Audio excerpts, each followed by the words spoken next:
Bonjour, nous sommes sur la chaîne Perdition idéologique. Nous allons continuer notre discussion avec Alexandre Rifai, que vous avez déjà vu dans le premier volet de cette émission. Il va nous parler de la situation actuelle en Syrie et nous livrer son analyse.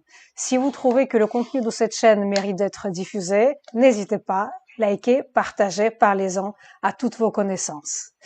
Rebonjour Alexandre. Nous Rebonjour. continuons notre discussion avec vous. Je suis ravie de vous avoir comme invité de marque aujourd'hui et c'est à vous de nous raconter comment vous voyez les choses qui se passent en Syrie. Peut-être avant de parler de la situation actuelle que vous êtes tout à fait à même d'analyser grâce à votre expérience personnelle et puis aussi peut-être à l'expérience d'analyste, je voulais vous poser la question suivante. Vous avez quitté la Syrie dans les années 80. Comment elle était la série du père Assad? Oui, c'est le père. C'est le père, donc, Hafez el-Assad, quand il a quitté la Syrie. Le régime d'Assad, c'est un régime des dictateurs, bien sûr, qui, en fait, en réalité, donc, a mis en place un système presque à la roumaine, hein, Ceausescu, donc, d'une société surveillée, une société maîtrisée, et donc, bien sûr, comment dire, opposition ne pouvait espérer s'opposer à cette politique. C'est un régime, donc, sanglant, on peut dire le mot sanglant. C'est un régime qui était quand même inspiré, je dirais même conseillé, par un certain, on dit, par un certain Alois Brunner, un ancien nazi, qui avait trouvé refuge d'abord en Égypte, je crois, ou au Liban, je ne sais pas exactement, mais qui est venu en Syrie. Il était là avant l'arrivée d'Assad en tant que président de la Syrie. Mais on dit que Assad entretenait une relation très proche avec cet ancien nazi. C'est lui qui aurait inspiré la construction des prisons comme Sidnaya, surtout les méthodes de torture. Et ces prisons qui datent depuis des années 70, elles étaient quelque part construites sous cette influence de cet ex-nazi. Pas que, mais pour vous donner un exemple, jusqu'où il est allé ce dictateur sanguinaire. C'est vraiment le mot sanguinaire. Et là, aujourd'hui, à la télévision, vous voyez les sorties des prisonniers de Sidnaya. Donc, moi, j'étais pas surpris. On savait c'est quoi comme système de torture, système vraiment sauvage. Je pense pas qu'on peut trouver ailleurs dans le monde de notre époque. Des gens qui restaient 40 ans dans la même cellule. J'ai vu des femmes qui étaient là, emprisonnées. Elles savaient même pas où elles étaient, comment elles s'appelaient. C'était aussi un régime, donc cette partie dictatoriale, mais surtout c'est un régime qui a fondé toute son infrastructure de torture, d'oppression et de dictature sur la côte palestinienne, sur l'honneur de la nation arabe. C'est qu'en fait, en réalité, on nous disait, en fait, il bâillonnait son peuple en disant notre combat ultime, c'est la libération de la Palestine, c'est l'honneur de sauver l'honneur de la nation arabe. Oui. Parce que la Palestine était considérée comme la terre arabe. Oui. Donc c'était une cause nationaliste, pas une cause islamique, ou les deux. Les deux. C'est une cause nationaliste pour la Syrie. Puis à l'époque, il n'y avait pas cette notion islamiste. Je crois qu'Hafez el-Assad disait que les Palestiniens, ce n'est pas un peuple en soi, ils font partie de la nation arabe. Oui, ça c'est... Non, par contre, non, il disait, jamais vous entendrez ça de sa bouche. Pour eux, les Palestiniens, c'est un peuple. Donc, ils vont dire, et, mais effectivement, donc c'est une cause nationaliste dans le sens où Israël, l'existence d'Israël, en fait, même si c'est sur la terre de Palestine, c'est quand même une cause nationale arabe dans le sens que Israël a été planté dans le pays arabe, dans le Moyen-Orient, contre les Arabes, contre les musulmans. C'est même pas une question de légitimité juive, c'est même pas une question de même d'impérialisme uniquement. Non, non, c'est pour contrer, pour détruire l'histoire arabe, musulmane, etc. C'était vraiment ça, et c'est ça la contradiction que je disais tout à l'heure, c'est un régime laïque, mais en même temps on utilisait l'histoire musulmane, l'histoire de l'islam, l'honneur de l'islam, en tant que, voilà. Ce que je voulais dire par là, en fait, c'est que ce dictateur a bâillonné le peuple syrien, on parle que de la Syrie, avec cette cause palestinienne. Et encore une fois, il ne parlait même pas de Golan. On parlait jamais de Golan. Il aurait pu parler de Golan, mais il parlait uniquement de la Palestine. 80% du budget syrien était destiné au ministère de la Défense, à l'armée, à la guerre. Mais pour quel résultat? Et vous avez donc 20% de budget syrien au reste, au développement économique, à l'éducation, etc., etc. Donc vous avez une dictature qui dit toute la richesse du pays, on va le faire pour libérer la Palestine. Pour que les États, ils n'ont même pas libéré, ni libéré, ni rien du tout. À chaque fois, ils ont fait une guerre, c'est eux qui ont perdu. Et quelque part, donc cette dictature syrienne, elle bâillonnait son peuple avec la cause palestinienne. C'était un mensonge, c'était un prétexte, c'était des rhétoriques. Et en réalité, le père, donc moi j'ai vécu mon enfance, je n'ai pas vécu sous l'heure de Bachar le fils, parce que j'étais déjà en France. Mais Bachar le fils, il a, on va dire, tel fils, tel père, c'est qu'il a continué l'horreur de son père. On aurait pensé qu'il était moderne, plus moderne. Il a fait ses études en Londres. On aurait pensé que, ayant vécu en Occident, il aurait pu changer. Ce qui, d'ailleurs, beaucoup pensaient, hein, quand il a pris le pouvoir en 2000, il pensait qu'il allait moderniser la Syrie du point de vue politique. Et d'ailleurs, à l'époque, début des années 2000, on parlait du printemps de Damas. Printemps de Damas, c'est lui-même, il disait qu'en réalité, il allait libéraliser le pays. Il a libéralisé le pays du point de vue économique, hein. Il y a eu une ouverture économique assez importante. Mais quand, petit à petit, cette libéralisation de l'économie syrienne demandait plus, parce que les gens voulaient une libéralisation civile de la politique. Là, donc, c'était pas possible. Il y a eu plusieurs tentatives. Ça a commencé en 2010, 2011, la révolution même. On n'en parle pas. Il y a eu des tentatives. Il y a eu des gens qui étaient en prison avant. Et donc, voilà. C'était ça, la Syrie. Donc, pour moi, Bachar, et c'est comme son père, il est pire même, parce que, déjà, il est beaucoup moins intelligent que son père, beaucoup moins stratège que lui. Il n'a pas l'épaule. L'autre, il était militaire. Tout le monde savait, il était dictateur, mais tout le monde craignait Hafez el-Assad, parce on savait qu'il avait donc une stratégie, il avait une politique, il savait où il voulait aller. Bachar n'avait rien de ça.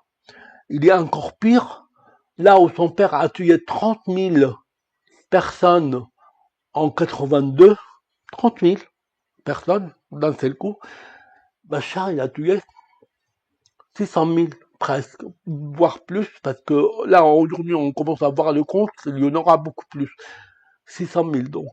Dont les Palestiniens, de Yarmouk, par Bien exemple. sûr, dans les Palestiniens, et donc, par rapport, justement, merci de me tendre cette perche, j'ai oublié, parce que c'est hyper important ce que vous dites par rapport à Hafez et comme Bachar, nous brandissait la cause palestinienne comme cause nationale, pour laquelle on s'est privé, on s'est appauvri, pour laquelle on nous a imposé une dictature en Syrie. Et en même temps, les Palestiniens en Syrie, comment ils vivaient? Ils étaient méprisés, ils vivaient dans les bidonvilles, on leur donnait aucun droit civique, ni de vote, ni de propriété. Un Palestinien avait beaucoup de mal à acheter sa propre maison. Il n'avait pas le droit à faire tous les travaux, tous les métiers, comme le juif d'ailleurs. Le juif n'avait pas le droit, mais le juif c'est encore pire, bien sûr, il ne faut pas du tout comparer.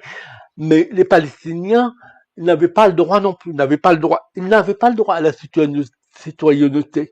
Moi, mon neveu, mon propre neveu, c'est-à-dire l'ex-mari de ma sœur, est à moitié palestinien. C'est-à-dire, sa mère à lui est italienne, enfin, elle est européenne, on va dire. Donc, le père de mon neveu est moitié palestinien. Ce qui fait que mon neveu, moi-même, à moi, il est un quart palestinien. Un quart, parce que sa mère est syrienne. Et malgré tout, il est palestinien, il est considéré palestinien, il ne connaît rien de la Palestine, et on lui donne même pas les papiers syriens. Il pouvait pas ni lire, ni, enfin, il était palestinien, il y avait un papier palestinien. Il était, alors qu'il est né en Syrie, encore une fois, de père à moitié palestinien. Malheureusement, mon neveu est mort par Assad, il a été tué par Assad, et pour la Syrie. Il n'est pas mort pour la Palestine, il n'est pas mort pour la côte palestinienne, il est mort pour la Syrie. Et dans les statistiques, il n'est même pas considéré syrien. Il est considéré palestinien. Et donc, vous voyez, donc, ce régime qui prenait la défense des Palestiniens, comme vous l'avez dit, le Yarmouk, il a rasé, il a affamé des Palestiniens. Non seulement il a rasé le camp, qui n'est pas d'un camp d'ailleurs, c'est un quartier, on appelle camp, mais c'est un quartier, il l'a affamé. Il a affamé les Palestiniens, et en même temps, vous trouvez Bachar qui défend les Palestiniens de Gaza, et lui, il a fait encore pire. Donc, vous voyez, donc, c'est un thème de la cause palestinienne. Donc, voilà. Quoi vous dire d'autre par rapport... Ça ne gênait pas les gens, quand même, les faits sont contradictoires. On parle de la cause palestinienne, d'une main, et de l'autre, on les affame, on les tue, on les sacrifie, on leur donne pas de droits. Comment ça a été perçu? En fait, pour les gens, il faut pas généraliser, mais pour la plupart des gens, la cause palestinienne est d'abord, malheureusement, je le dis toujours, c'est plus une haine et un rejet de juifs que défense de la Palestine, des c'est pareil Palestiniens. partout. Donc, d'accord. Donc ça, c'est, et pour eux, donc la Palestine, c'est une terre arabe, donc c'est pas du tout, on peut pas accepter, et surtout, c'est le deuxième ou troisième lieu au sein de l'islam, donc il y a cette valeur religieuse qui est importante. Et donc, effectivement, non seulement, comme je disais, il ne contestait pas le fait que les droits palestiniens civiques, je parle de droits civiques, ne sont pas respectés. Je vais encore plus choquer que même la société syrienne de la rue méprisait les Palestiniens. Moi, ma sœur, quand elle s'est mariée avec un moitié palestinien, les gens disaient, comment vous avez marié votre sœur à un Palestinien? Pour vous dire qu'en fait, cette société est dans l'endoctrinement, d'accord, mais aussi surtout dans l'hypocrisie. C'est-à-dire, on va mépriser les Palestiniens, mais en fait, on va leur défendre leurs droits. C'est pour ça, je le dis, ils ne sont pas animés par les droits des Palestiniens, ils sont animés par la haine des Juifs. Et tant que cette haine des Juifs et cette haine d'Israël persiste, il n'y aura pas de changement. Mais alors, parlons maintenant de ce qui s'est passé. Il y avait quand même une résistance. On lit dans la presse occidentale, on parle des rebelles. Oui, Pour parler des islamistes, en fait, encore pire peut-être, mais c'est vous qui direz que ce que c'était le régime d'Assad. Donc on parle de l'armée d'Al-Jolani. oui, Jolani, ça veut dire celui qui vient des Golan, justement. exactement. Voilà. Et donc on a vu qu'après la chute de ce régime, il y avait la joie totale dans le monde entier. Les réfugiés syriens Oui. étaient très joyeux, etc. Euh, mais quand on regarde qui est venu pour prendre le pouvoir, en fait, c'est ceux qui représentent dans leur idéologie l'État islamique, le Daesh, enfin les pires exactions et la pire idéologie qui a été poussée jusqu'au paroxysme par les Bien idéologues sûr. des frères musulmans. Donc, qu'est-ce que c'est que ces rebelles? Contre quoi ils se sont rebellés? Est-ce que vous pourriez nous fournir votre analyse?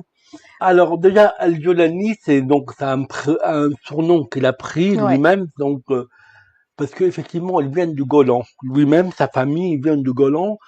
Ce sont ce qu'on appelle les réfugiés du Golan, qui venaient vivre à Damas après la guerre des Kippour, même après la guerre de 67. Et c'est pareil, comme les Palestiniens, eux, c'est pareil, je suis désolé de le dire, ils étaient méprisés dans la société syrienne. C'est des réfugiés, donc c'est pas une sorte de racisme, mais c'est une sorte de, oui, de mise à l'écart, voilà. Donc lui, il faisait partie de ces gens-là. Par contre, il faisait partie d'une famille très riche de Damas. Il vivait dans les quartiers le plus réputé, le plus résidentiel. Il avait beaucoup d'argent. Sa famille vient, même son père travaillait avec Bachar, Mm. mais qui a été aussi écarté par la suite le père. Et lui, il n'aurait pas accepté de gérer cette mise à l'écart. Donc il avait décidé, au moment de la révolution syrienne, de s'engager auprès de Daesh, auprès d'Al-Qaïda, etc. On connaît l'histoire. Alors moi, pour revenir sur mon analyse, moi, le 8 décembre, le jour de la chute de Bachar, oui, il y avait de la joie. J'étais, j'étais joyeux dans le sens, j'étais surtout incrédule dans le sens où je ne croyais pas ce qui se passait. C'est-à-dire, vous avez une dictature, comme je disais, de plus sanglante, qui est là depuis 54 ans, qui est tombée en 11 jours, top chrono. On voyait l'avancée des rebelles, on disait, mais c'est pas possible, il va les arrêter à un moment donné, mais non. Tout est s'écroulé comme une carte de sable. Rien ne résistait à ces rebelles. Pour moi, donc, il y avait la joie, une joie revancharde dans le sens, déjà, mon neveu est mort par ce régime d'Assad, par les millions de gens qui ont été déplacés, par les tortures. Donc, vous pouvez que être joyeuse dans ce moment Mm. de libération, entre guillemets.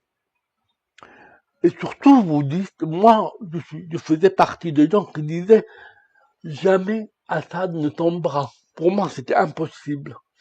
C'était impossible. Jusqu'à maintenant, des fois, je n'y crois pas. Je dis, comment c'est possible? Donc voilà, cette joie, moi, je la comprends des Syriens.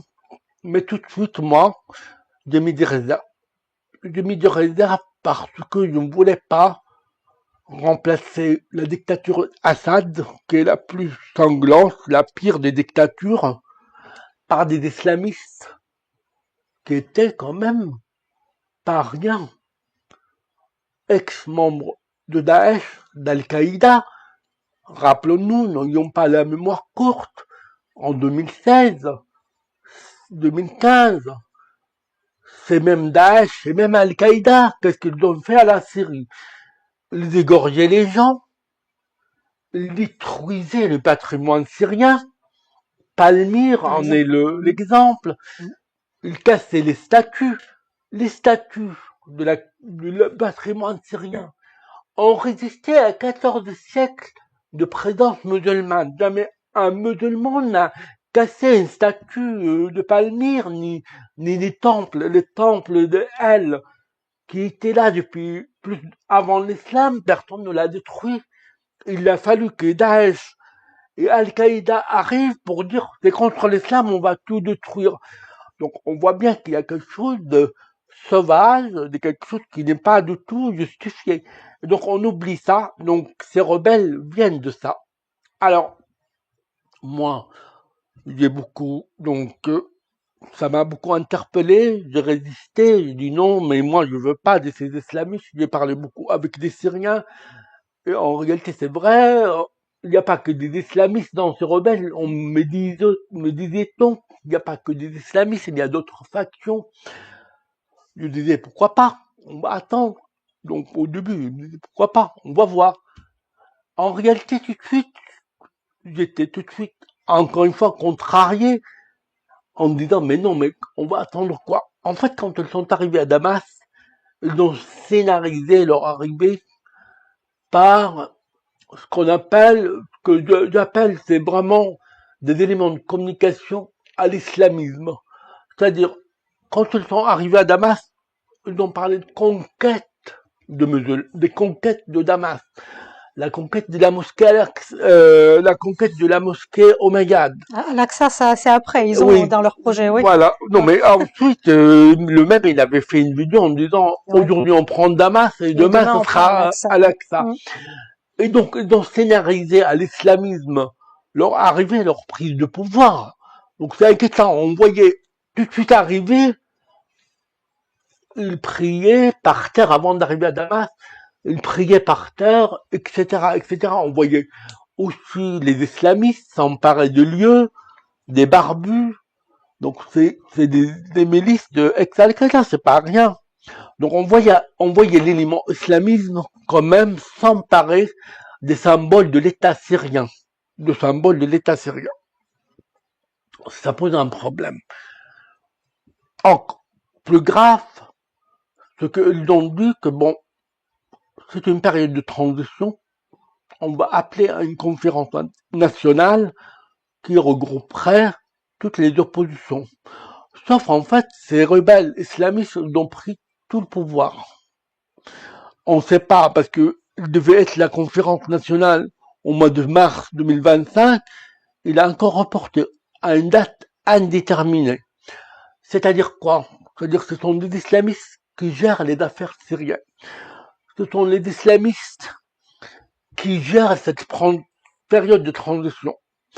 Ce sont les islamistes qui gèrent cette conférence nationale qui regrouperait toutes les oppositions. C'est-à-dire, il a le pouvoir de dire, toi tu viens pas. Donc, c'est où la cohérence? C'est pas de pluralisme, c'est aussi un contrôle. C'est un contrôle de l'élément de l'administration syrienne et de mise sous couleur islamiste. Ils ont commencé à modifier les programmes scolaires. Ils ont commencé, bien sûr, ils ont supprimé, par exemple, dans les cours de l'histoire, ils ont supprimé la notion à la reine Zénobie. La reine Zénobie, qui est la reine de Palmyre, c'est un peu, on nous dit, c'est un peu la fierté syrienne, c'est un peu le Nefertiti de la Syrie, c'est une reine, etc. Et donc, ils ont supprimé son nom. Ils ont supprimé le nom, l'existence de cette reine comme si c'était une urgence absolue. Ils ont changé de programme, ils ont mis maintenant dans toutes les communications, il y a Bismillah ar-Rahman ar-Rahim, c'est-à-dire au nom de Dieu, miséricordieux et je ne sais plus quoi. Donc, c'est islamiser les communications officielles, les documents officiels. Jamais dans la Syrie d'Assad, les documents officiels mentionnaient cette mention. Jamais. Le journal télévisé, je me rappelle les premiers jours de regarder le journal télévisé de la Syrie, les présentateurs commençaient par dire la même chose. Bismillah ar-Rahman ar-Rahim. Jamais dans la télévision d'État syrienne officielle de la propagande d'Assad, on commence le journal au nom de Dieu. Jamais. Donc cet élément islamiste est bien présent et inquiétant. En même temps, sous la pression internationale, sous la pression aussi des pays arabes,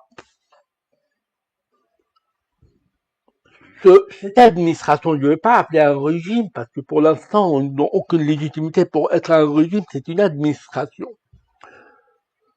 ne cessent de souffler le froid ou le chaud. Montrer qu'ils sont modérés. Montrer qu'ils sont pluralistes. Montrer qu'ils ne sont pas ceux qu'on croit. Et donc, on voit des choses qui s'améliorent. Parce qu'aujourd'hui, moi, je suis le premier à dire comment c'est possible. On voit des manifestations en Syrie contre les islamistes. Ils ne sont pas accueillis par des tirs de feu. Ils font leurs manifestations. Ils disent on veut un État laïque. Ils disent on veut un État pluraliste. On dit qu'on veut la démocratie. Ils descendent dans la rue. Ils ne sont pas peu nombreux. Ils descendent. La société syrienne, la société civile syrienne est dynamique. Elle a été bâillonnée 50 ans par Assad. Et je dirais même, la Syrie a pu survivre à cette dictature sanglante. J'espère que la société syrienne pourra aussi survivre aux islamistes. Et donc, aujourd'hui, on ne voit pas, il y a même des gens qui étaient dans le fief de Assad, qui étaient tout de suite mis en prison. Hier, j'ai appris leur libération. Donc, cette administration islamiste essaye de donner des signes d'ouverture. Alors moi, je dis, si je dois être naïf, je dis, waouh, c'est magnifique. Il y a beaucoup de mes des camarades syriens en France qui le disent, et moi je comprends pas qu'ils le disent de cette manière aussi. Et en même temps, moi je lis des articles en syrien, en arabe qui disent des rencontres avec ce monsieur Al-Jolani, par exemple par rapport à la notion kurde. Donc vous voyez, les Kurdes, ils demandent une autonomie, lui, il demande le désarmement des Kurdes dans le nord. Il y a un débat dans la société syrienne par rapport aux Kurdes. Et lui, qu'est-ce qu'il dit à quelqu'un qui vient de le voir? Il le rencontre, il dit, je suis allé le voir, je l'ai rencontré, c'est quelqu'un de l'opposition syrienne. Il m'a dit, pour le moment, la question kurde, je vais être à l'écoute des Kurdes, je ne veux pas froisser les Européens et l'Occident. Parce que si je fais une politique contre les Kurdes, ça pourra donc amoindrir l'aide européenne, l'acceptation des Européens, etc.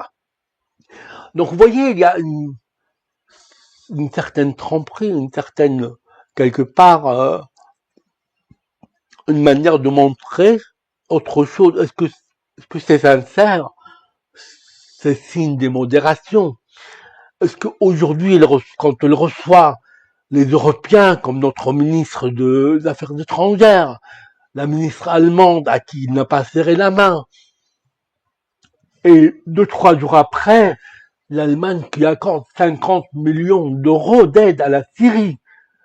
Donc, ils sont obligés de faire en sorte que moi, j'ai beaucoup travaillé sur le discours d'Arafat dans le temps. Et Arafat, sous, disons, le masque d'une organisation laïque, bien évidemment, qui a été fondée à la fois par le KGB, mais aussi par les frères musulmans, parce qu'il faut pas oublier qu'Arafat était frère musulman.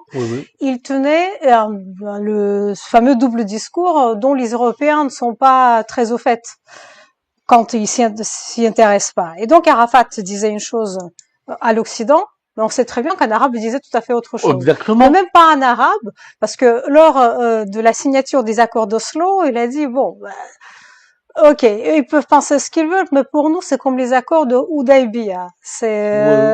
On va attendre quand le moment de notre force viendra et on en finira avec ces juifs et ces autres. Oui, bien sûr. Voilà, donc ça c'est le discours du frère musulman typique. Tout en Et sachant pas que, que les frères bien musulmans, sûr, malheureusement, ce discours est présent beaucoup oui, malheureusement, évidemment, dans la le société double, arabe. bien sûr. Oui, Simplement, il était représentant de oui, l'organisation oui, soi-disant bien laïque sûr, oui, démocratique, mais il ne l'était pas. oui, Et ça, il faut le savoir. Alors, Al-Jurani était quand même un des proches d'Abou Bakri, donc c'était exactement. quelqu'un qui était formé dans cette idéologie, Voilà. laquelle idéologie a pour but le califat mondial. C'est-à-dire que les frères musulmans disent toujours on a tout le temps du monde, on va attendre. Donc Oui, même si on donne des gages à ceci et à cela, en fait, Djoulani, on le voit reloqué, comme disait Kepé, oui, mais Arafat aussi est reloqué par le KGB, et bien ça on le sûr. sait très bien. Oui. Donc à quel point peut-on vraiment se fier à ces discours et faire confiance à, à ce régime Oui, particulier qui est en train de s'installer? Quelle est votre analyse? je vais vous donner aussi un exemple, c'est qu'aujourd'hui, vous avez le même régime, là, hier, Jolani, en fait, l'administration de Jolani a déclaré vouloir reprendre les relations diplomatiques avec l'Iran. Ils ont combattu Assad, ils ont combattu la présence iranienne. Hezbollah, quand même à trois, donc surtout l'Iran qui a soutenu Bachar al-Assad depuis des années, ils ont tué des centaines, des millions de Syriens.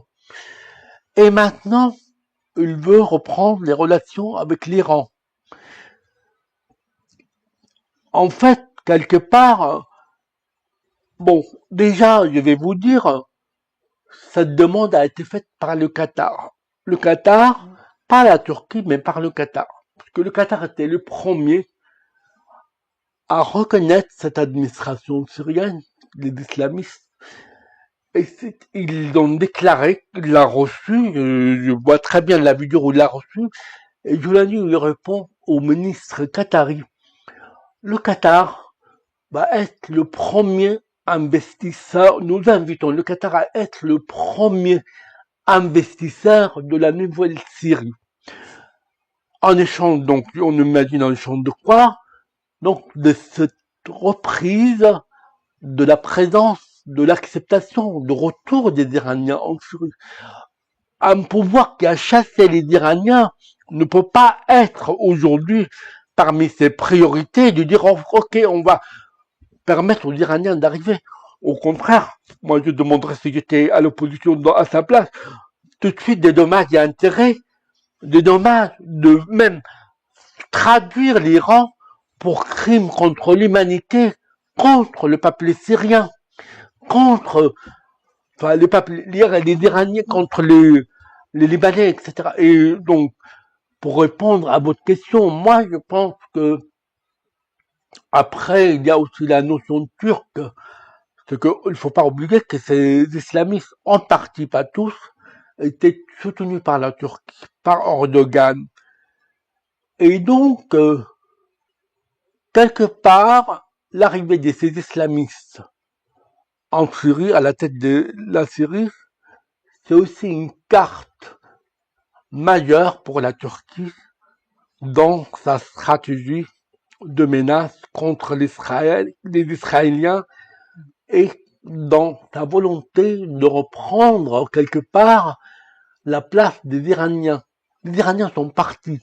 Les Iraniens n'ont plus aucune ni présence, ni influence, on va dire plutôt influence. Ils n'ont plus d'influence en Syrie.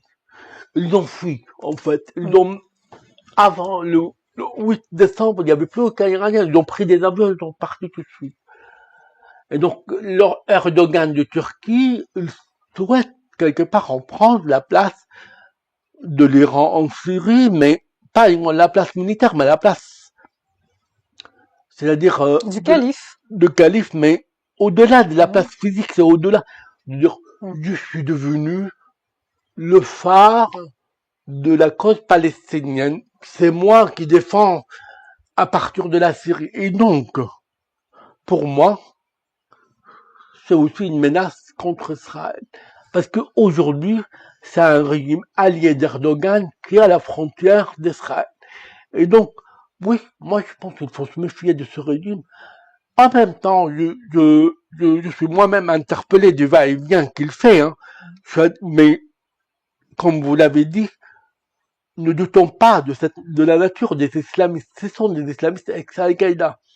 Donc, s'ils ont changé, on verra bien quel régime, quelle conférence, comment les élections vont se passer, s'ils se contentent à un rôle politique parmi la mosaïque syrienne, que c'est ça la clé, c'est ça l'indice, qu'ils acceptent cette mosaïque syrienne, mosaïque culturelle, mosaïque civile, pas uniquement mosaïque religieuse, parce que la Syrie, c'est pas l'Iran, la Syrie, c'est pas l'Afghanistan, encore une fois, même si mes amis iraniens, je les adore, mais la Syrie n'est pas l'Iran, la Syrie n'est pas l'Afghanistan, et donc, oui, si ils arrivent à être une force politique parmi les autres, dans ce cas, on dira oui, il a changé. Mais aujourd'hui, j'ai pas la preuve. J'ai même la peur, j'ai la crainte que c'est un jeu enfin, c'est de la duplicité quelque part pour moi. Je n'y crois pas. J'aimerais bien me tromper pour le bien de la Syrie. Voilà, donc il faut être vigilant. Et c'est pour ça que j'en veux à la France, j'en veux à la communauté internationale, c'est qu'ils sont allés trop vite. Aujourd'hui, ils disent bien sûr, on veut garantir la pluralité, la démocratie en Syrie. Mais il fallait être plus ferme tout de suite. Pas d'aide tant que la transition politique ne soit actée, ne soit confirmée. Pourquoi repousser la conférence nationale? Il fallait le faire dans le mois, dans le 2 mois. Là, c'est donc 4, 5, 6 mois, voire plus, j'en sais rien. Et donc là, la communauté internationale aurait dû faire pression pour, effectivement, s'il y avait vraiment un doute, et il y a des doutes, mais pour que le doute soit dissipé. Et la dernière question pour aujourd'hui, on sait que l'Occident est faible. Et il a montré ces dernières décennies à beaucoup de pays du monde arabe. On voit toutes les concessions qui sont faites, ne serait-ce que par la France. On voit les liens avec le Qatar. Vous croyez que l'Occident a de l'avenir dans cette peut-être nouvelle configuration du Proche-Orient ou pas du tout? L'Occident, en fait, aujourd'hui, le Moyen-Orient arrive devant deux choix. Quelque part, un choix, deux visions différentes de l'avenir. N'oublions pas qu'avant le 7 octobre, il y avait les accords d'Abraham qui, euh, qui insufflaient de l'espoir et qui ont commencé à parler, entre guillemets, de nouveau Moyen-Orient, Oui. de nouveau Moyen-Orient, avec l'Arabie Saoudite, avec les autres pays qui ont déjà signé les accords d'Abraham. Il y avait un espoir. Aujourd'hui, après le 7 octobre, bien sûr, on dit que l'Iran a provoqué le 7 octobre justement pour détruire les accords d'Abraham. Alors maintenant que l'Iran est vraiment très affaibli, dans la région en tout cas, hein, Hezbollah est anéanti le Hamas. Pas encore complètement, parce que encore il y a des roquettes, encore il tue des Israéliens. Hier, il y a eu 5 soldats israéliens. Donc, il y a encore le Hamas, mais même s'il est très très beaucoup affaibli. Donc, on peut espérer qu'il y a un nouveau Moyen-Orient après l'écrasement, l'anéantissement de toutes ces forces islamistes. Peut-être avec l'Arabie Saoudite, avec reprendre, il y a une question, il y a une manière de penser qu'il y a un espoir que peut-être les accords d'Abraham vont reprendre. D'ailleurs, avec l'arrivée de Trump dans une semaine presque, on pense que c'est possible que Trump va pousser. C'est lui qui a d'ailleurs insufflé les accords d'Abraham et c'est lui qui va peut-être les raviver et qui fait des pressions sur les Saoudiens et peut-être sur les Israéliens d'une manière ou d'autre, je pense pas. Mais on verrait euh, à nouveau ce Moyen-Orient revivre. Alors, quand vous me parlez de l'Occident, alors l'Occident, ça dépend de qui. Malgré tout, je pense que l'Europe sera peut-être absente. Mais l'Occident, on peut parler des États-Unis. Je pense que les États-Unis auraient un rôle différent, plus bâtisseur. La France, regardez son rôle, sa position par rapport à Hezbollah, sa position par rapport à Israël. Bien sûr, ils n'étaient pas, je dirais pas que la politique française, elle est contre Israël, mais elle est dans Suffisamment l'ambiguïté hostile, totale, oui. tout à fait hostile, et surtout, ça renforce, elle reprend la rhétorique des mouvements terroristes en parlant de exactement la même rhétorique. Donc la France, son ambiguïté dessert complètement sa position au Moyen-Orient, au nouveau Moyen-Orient, même dans les pays arabes, même en Syrie, même au Liban. Les Libanais n'ont pas accepté les positions de Macron, du président Macron, quand il a dit, quand il ne prononce même pas le nom de Hezbollah, quand il y a beaucoup de Libanais qui sont contre, ils savent bien que le Hezbollah était leur malheur, était leur problème numéro un avant les Israéliens. Les Libanais écoutaient tous les matins la radio israélienne. Ils regardaient les réseaux sociaux. Avishai, le porte-parole de Saal, en arabe, qui disait mot à mot, heure par heure, quelle cible Israël va bombarder. Et il disait aux Libanais, ne restez pas dans cet endroit parce que nous allons le bombarder. Ils écoutaient les Israéliens plus que les Libanais, plus que les Hezbollah. Donc, les Libanais n'ont pas accepté, n'ont pas compris la position du président Macron. Il est complètement à côté de la plaque, complètement déconnecté. Et ils feront payer à la France dans le sens, c'est pas comme ça que la France va être acceptée ou glorifiée ou je sais pas, respectée, en tout cas, dans le monde arabe. Au contraire, elle est moquée. La France est moquée. Et donc, la place de la France, malheureusement, je le déplore, et la France de l'Europe, quoique pour les Allemands, j'ai l'impression qu'ils sont plus pragmatiques que les Français, parce qu'ils n'étaient pas dans l'outrance, les Allemands. Les Allemands ont fait voter une loi contre le Free Palestine. Je ne sais pas, vous vous rendez compte. Donc c'est hyper important. En France, on n'est pas capable de faire ça. Ça sera complètement... On est affecté par le palestinisme et par cette haine d'Israël. Et donc voilà, la France, malheureusement, n'aura pas la place qu'elle souhaite avoir au Moyen-Orient. Elle vit sur ses lauriers en disant je vais protéger les communautés chrétiennes, et c'est ça l'image qu'elle a la France, que veut protéger les chrétiens. Mais tant mieux, c'est bien comme je l'ai dit au départ, mais il faut que, au contraire, la France affirme son message universel. Elle le fait pas, elle le fait mal, et voilà. Merci beaucoup, Alexandre. Puissiez vous être entendu. Merci pour tout ce que vous avez raconté. Merci beaucoup de me recevoir et me donner cette possibilité de m'exprimer à ma manière. Merci. Merci.